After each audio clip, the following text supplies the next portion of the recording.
नमस्कार, प्रणाम, आदाब। कोविड-19 के प्रादुर्भाव की वजह से आज विद्यार्थी शाला में प्रत्यक्ष अध्ययन अनुभव लेने से वंचित हैं। बृहन्मुंबई महानगर पालिका शिक्षण विभाग ने एक सराहनीय कदम उठाया, जिससे हमारा कोई भी विद्यार्थी शिक्षा से वंचित न रहे। और इस श्रृंखला के अंतर्गत हम अपने विषय के रोचक घटक लेकर, रोचक वीडियोस लेकर आपके सामने उपस्थित रहेंगे। और इसी के अंतर्गत मैं श्रीमती पूर्णिमा पांडे आप सभी को वर्चुअल स्टूडियो क्लास में आमंत्रित करती हूँ अपने एक नए विषय के साथ, नए घटक के साथ। तो चलें अपने विषय के संग। आधुनिक भारत का इतिहास, कक्षा 8वीं।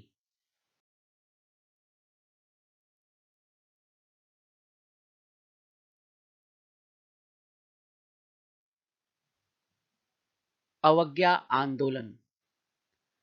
इसके बारे में हमने थोड़ी सी जानकारी पहले ली है कि महात्मा गांधी जी ने सत्याग्रह और सविनय अवज्ञा आंदोलन की शुरुआत की थी। इसके बारे में अब थोड़ी सी विस्तार से हम जानकारी लेते हैं। महात्मा गांधी जी ने जन जन को जागृत किया और भारत की जनता उनके साथ कदम से कदम मिलाकर चल पड़ी। अब तक हमने देखा कि प्रथम गोलमेज परिषद का आयोजन हुआ 1930 में। वह चर्चा विफल रही। उसके बाद गांधी इरविन समझौता हुआ और गांधी इरविन समझौते के बाद 1931 में द्वितीय गोलमेज परिषद हुई, लेकिन वहां पर भी कोई सफलता नहीं मिली। अब वहां से लौटने के बाद भारत की तत्कालीन राजनीतिक स्थिति क्या बनी, उसके बारे में जानते हैं।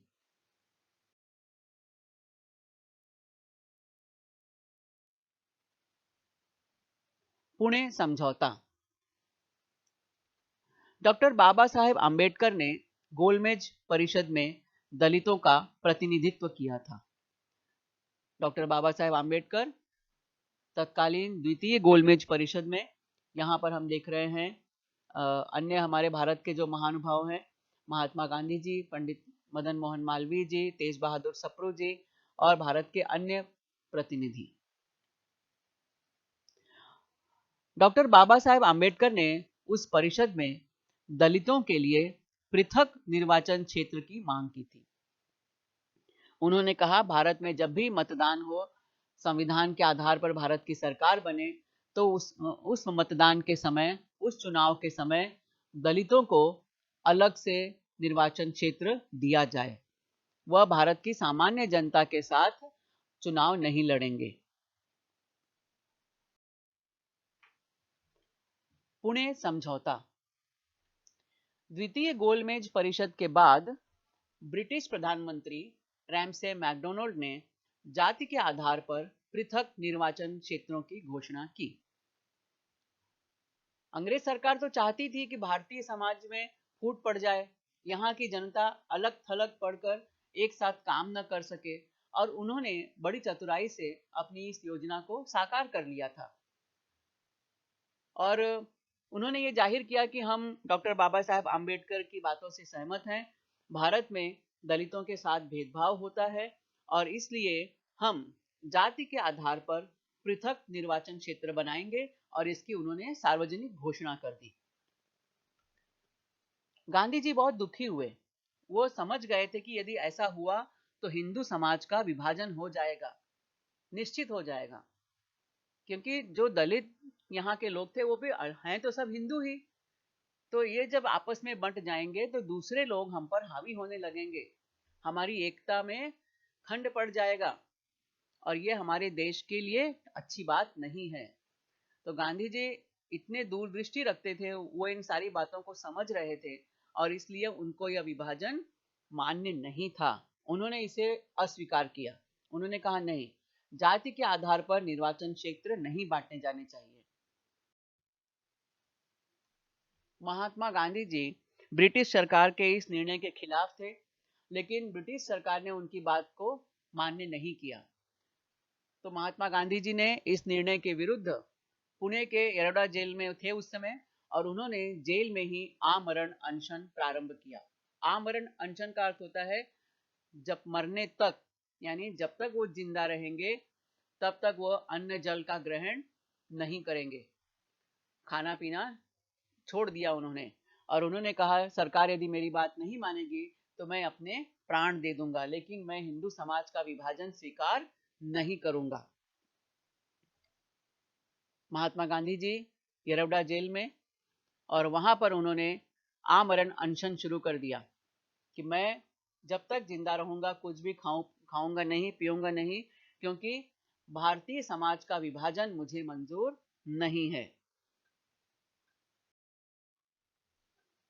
महात्मा गांधी जी और डॉक्टर बाबा साहेब आम्बेडकर।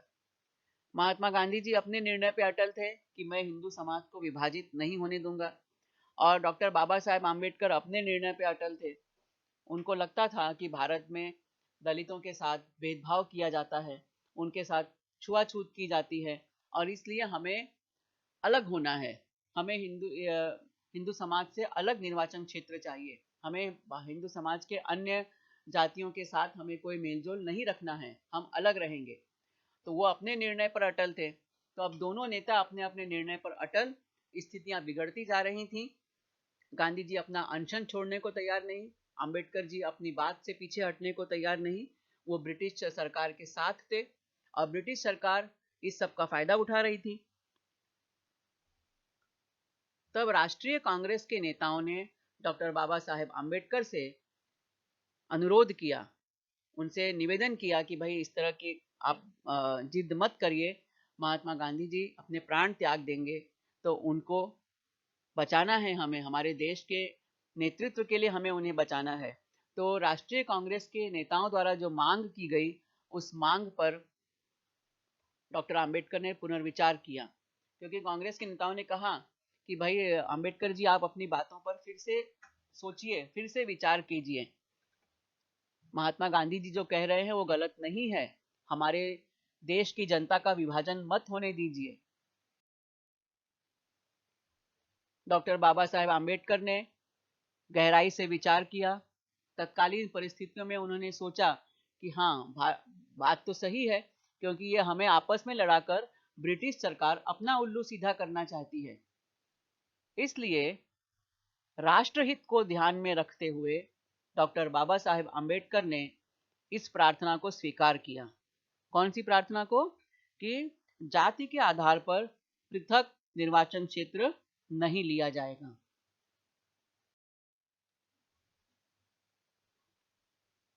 और डॉक्टर आम्बेडकर 1932 ईस्वी में येरवडा जेल में मिलने गए महात्मा गांधी जी से, और उन्होंने कहा कि मैं आपकी बातों से सहमत हूं और मैं पृथक निर्वाचन क्षेत्र की मांग को खारिज करता हूं।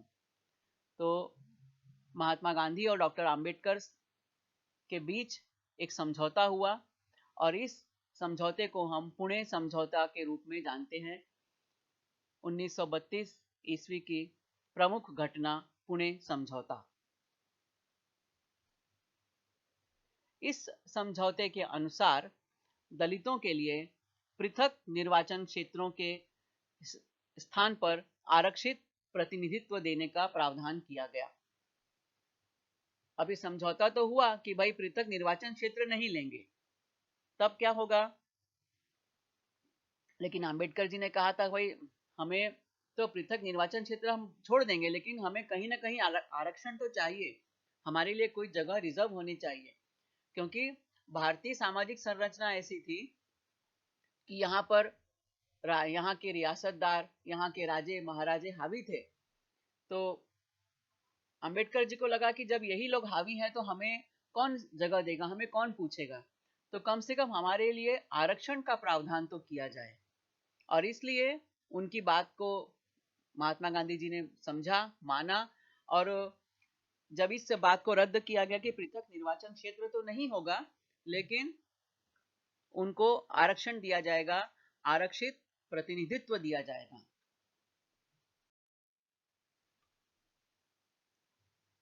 तीसरा गोलमेज सम्मेलन नवंबर दिसंबर 1932। तीसरा और अंतिम सत्र 17 नवंबर 1932 को प्रारंभ हुआ। नवंबर 1932 ईस्वी में इंग्लैंड में तीसरी गोलमेज परिषद बुलाई गई, परंतु राष्ट्रीय कांग्रेस ने इस परिषद का बहिष्कार किया।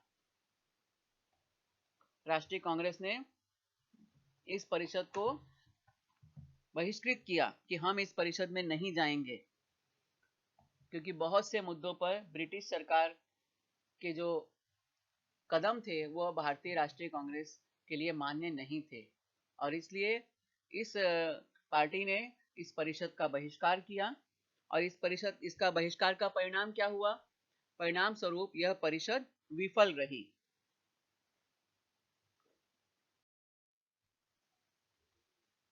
सविनय अवज्ञा आंदोलन का दूसरा चरण। द्वितीय गोलमेज परिषद से गांधी जी उद्विग्न मन से भारत लौटे। उन्होंने सविनय अवज्ञा आंदोलन पुनः प्रारंभ करने का निर्णय लिया। इसके पहले हम जानते हैं कि 1930 में जब दांडी मार्च हुआ, उसके बाद पेशावर सत्याग्रह हुआ, फिर सोलापुर का सत्याग्रह हुआ, और इस तरह से पूरे देश में सविनय अवज्ञा आंदोलन जोर शोर में फैल गया था। उसके बाद द्वितीय गोलमेज परिषद हुई, तब तक सविनय अवज्ञा आंदोलन थोड़ा सा रुक गया था, स्थगित कर दिया गया था, क्योंकि इरविन समझौते में, जो गांधी इरविन समझौता हुआ था, उसमें यह भी एक क्लॉज था, एक मुद्दा था कि सविनय अवज्ञा आंदोलन को स्थगित किया जाए।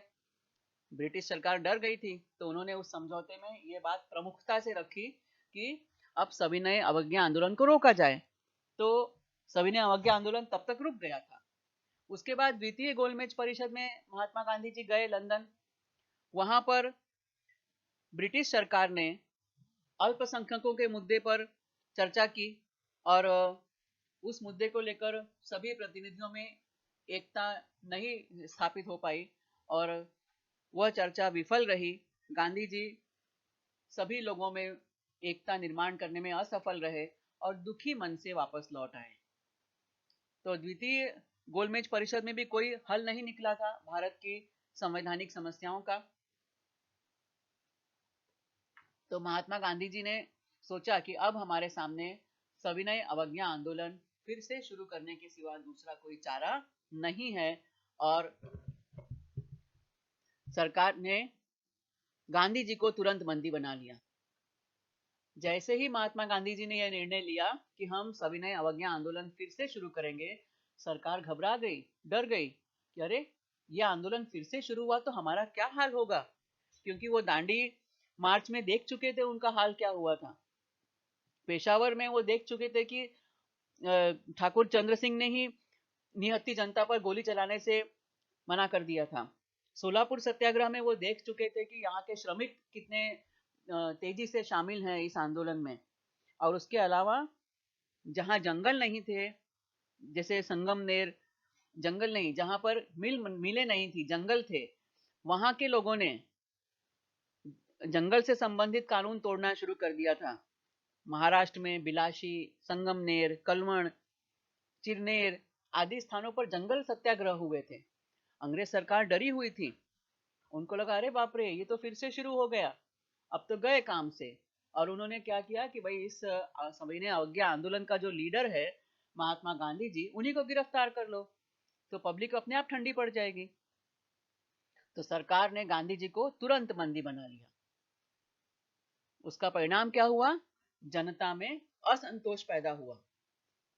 जनता को बहुत गुस्सा आया कि ये क्या बात हुई कि महात्मा गांधी जी ने तो अभी कुछ किया ही नहीं है, हमने कुछ किया नहीं है, और फिर क्यों हमारे नेता को, हमारे लीडर को कैद किया जा रहा है।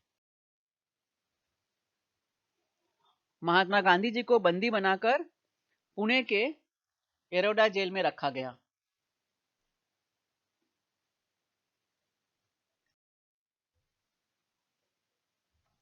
सरकार ने इस आंदोलन का अमानुष दमन नीति से उत्तर दिया। सभी ओर नागरिकों के अधिकारों को कुचला गया। सरकार इस बार बहुत अलर्ट थी, और उन्होंने कहा कि किसी भी तरह से हम इस सविनय अवज्ञा आंदोलन को सफल होने नहीं देंगे। गांधी जी को बंद कर लिया। जनता में आक्रोश उत्पन्न हो गया, जनता सड़कों पर उतर आई, तो सरकार ने भी कोई कसर नहीं छोड़ी जनता पर अमानुषी अत्याचार करने में। अमानुष मतलब जिसमें मानवता न हो, मानुष मानव मनुष्य, अ मतलब नहीं, जिसमें मनुष्यता ही न हो, ऐसा आचरण अमानुषी व्यवहार। तो सरकार ने अमानुषी व्यवहार किया, सभी और नागरिकों के अधिकारों को कुचला गया। कैसे कुचला गया? राष्ट्रीय कांग्रेस और उसके सहयोगी संगठनों को अवैध घोषित कर दिया गया। सरकार ने कहा ये सारे जो संगठन हैं, सारे राजनीतिक दल हैं, सब इलीगल हैं, अवैध हैं, इनकी किसी भी बात पर हम विचार नहीं करेंगे। राष्ट्रीय कांग्रेस के कार्यालय पे कब्जा कर लिया गया, उसको अपने नियंत्रण में ले लिया सरकार ने, ब्रिटिश सरकार ने। जो अन्य जो सहयोगी संगठन थे उनके भी कार्यालयों पर ब्रिटिश सरकार ने कब्जा कर लिया, और उनका जो फंड था, जो उनके पास जमा राशि थी, राशि मतलब क्या, उनके पास पैसे थे, फंड जिसको हम कह सकते हैं, वो सारे फंड भी सरकार ने अपने नियंत्रण में ले लिए। क्योंकि कोई भी कार्य करने में पैसों की जरूरत होती है, तो हर राजनीतिक दल का अपना एक फंड हुआ करता है, उस फंड में जनता के सहयोग से पैसे मिलते थे, और उन पैसों को, उस राशि को सरकार ने अपने नियंत्रण में ले लिया कि न रहेगा बांस न बजेगी बांसुरी। जब इनके पास पैसे ही नहीं रहेंगे तो ये राजनीतिक दल काम कैसे करेंगे? ब्रिटिश सरकार यह भूल गई थी कि जब आज़ादी की मांग में जनता मतवाली हो उठती है तो आज़ादी की मशाल इतनी रोशन हो जाती है कि उसमें पैसे की जरूरत भी नहीं पड़ती। राष्ट्रीय समाचार पत्रों और साहित्य सामग्री पर प्रतिबंध लगा दिया गया। अंग्रेज सरकार को लगा कि भाई हम और क्या कर सकते हैं कि भाई एक जगह की खबर दूसरी जगह तक न पहुंचे। तो उस समय तो ऐसे आजकल के जैसे फेसबुक और व्हाट्सएप और मोबाइल तो था नहीं कि फटाफट फोन हो गया, फटाफट मैसेज हो गया। उस समय तो हमारे सब समाचार पत्र थे, न्यूज़पेपर थे, जो हमारी पत्रिकाएं थी, और अन्य साहित्य सामग्री मतलब हमारी पत्रिकाएं, मैगजीन्स, इन्हीं के द्वारा समाचार एक जगह से दूसरी जगह पे पहुंचते थे। तो ब्रिटिश सरकार ये समझ गई कि यदि मुंबई का समाचार पुणे नहीं पहुंचा, पुणे का समाचार नागपुर न पहुंचे, नागपुर का समाचार कानपुर न पहुंचे, कानपुर का समाचार दिल्ली न पहुंचे, कहीं का समाचार एक दूसरी जनता को न मिले, तो ये हमारा जो आंदोलन जो इन्होंने चलाया है, सविनय अवज्ञा आंदोलन, ये बंद हो जाएगा। क्योंकि कहीं की खबर ही किसी को नहीं मिलेगी। मुंबई में क्या हो रहा है पुणे वालों को मालूम ही नहीं पड़ेगा, पुणे में क्या हो रहा है ये ग्वालियर वालों को नहीं मालूम पड़ेगा, ग्वालियर में क्या हो रहा है ये कानपुर को नहीं मालूम पड़ेगा, कानपुर में क्या हो रहा है ये नागपुर को नहीं मालूम पड़ेगा। तो जब किसी को कोई खबर समाचार मालूम ही नहीं पड़ेगा तो आंदोलन फैलेगा ही नहीं, और इस तरह से हम इस आंदोलन को अपने कंट्रोल में कर लेंगे। तो उन्होंने समाचार पत्रों पर और साहित्य सामग्री पर बैन लगा दिया, प्रतिबंध लगा दिया। अप्रैल 1934 ईस्वी में गांधी जी ने आंदोलन स्थगित किया, क्योंकि ब्रिटिश सरकार का यह दमन चक्र इतना ज्यादा हो गया था कि भारतीय जनता परेशान हो गई। भारतीय जनता को परेशान करने में अंग्रेज सरकार ने कोई कसर नहीं छोड़ी, और गांधी जी बहुत व्यथित हुए, दुखी हुए कि अरे मैं तो जेल में बंद हूँ, लेकिन भोली भाली मासूम जनता पर अत्याचार हो रहा है। और उन्होंने आह्वान किया कि यह आंदोलन स्थगित किया जाए, इस आंदोलन को रोक दिया जाए। तो महात्मा गांधी जी के आह्वान पर 1934 में सविनय अवज्ञा आंदोलन को स्थगित किया गया, और इस आंदोलन का ऐतिहासिक युग समाप्त हुआ। ब्रिटिश सरकार को लगा कि अब यह आंदोलन तो खत्म हो चुका है, अब तो हमारी बल्ले बल्ले। ब्रिटिश सरकार ने सोचा कि ये सविनय अवज्ञा आंदोलन समाप्त, अब हमें कोई भी राजनीतिक संगठन या हमारी यहाँ की भारत की जनता हमारा कुछ बिगाड़ नहीं सकती, अब हम भारत पर बहुत सालों तक आराम से राज करते रहेंगे। तो इस पाठ में हमने सविनय अवज्ञा आंदोलन के अलग अलग पहलुओं पर चर्चा की, नमक सत्याग्रह के बारे में जाना, पेशावर सत्याग्रह के बारे में विस्तार से जानकारी प्राप्त की, धरसाना सत्याग्रह को जाना, बाबू गेनू के बलिदान को हमने नजदीक से देखा, अवज्ञा आंदोलन की विशेषताओं को भी हमने जाना और 3 गोलमेज परिषद, प्रथम गोलमेज परिषद, गांधी इरविन समझौता, द्वितीय गोलमेज परिषद, तीसरी गोलमेज परिषद के बारे में जाना कि किस तरह से यह गोलमेज परिषद कदम दर कदम असफल होते गई। और इसके बाद सविनय अवज्ञा आंदोलन के दूसरे चरण को भी हमने समझा। लेकिन क्या यहीं पर हमारी आजादी की लड़ाई खत्म हो गई? बिल्कुल नहीं बच्चों।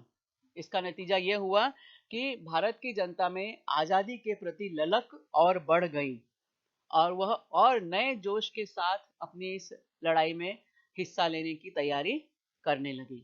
तो अगले पाठ में हम इसी लड़ाई के बारे में जानेंगे, इसी संघर्ष के बारे में जानेंगे और आज़ादी के इस संघर्ष को नज़दीक से जानने का प्रयास करेंगे।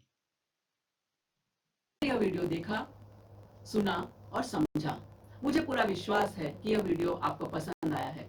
इसे अधिकाधिक देखें, लाइक करें, सब्सक्राइब करें, अपने साथियों के साथ शेयर भी करें। आपके सुझाव और आपके कमेंट्स नीचे कमेंट्स बॉक्स में अपेक्षित हैं। कृपया हमें इनसे जरूर अवगत कराएं। तो मिलते हैं अगले वीडियो में किसी नए विषय के साथ, किसी नए घटक के साथ। तब तक धन्यवाद।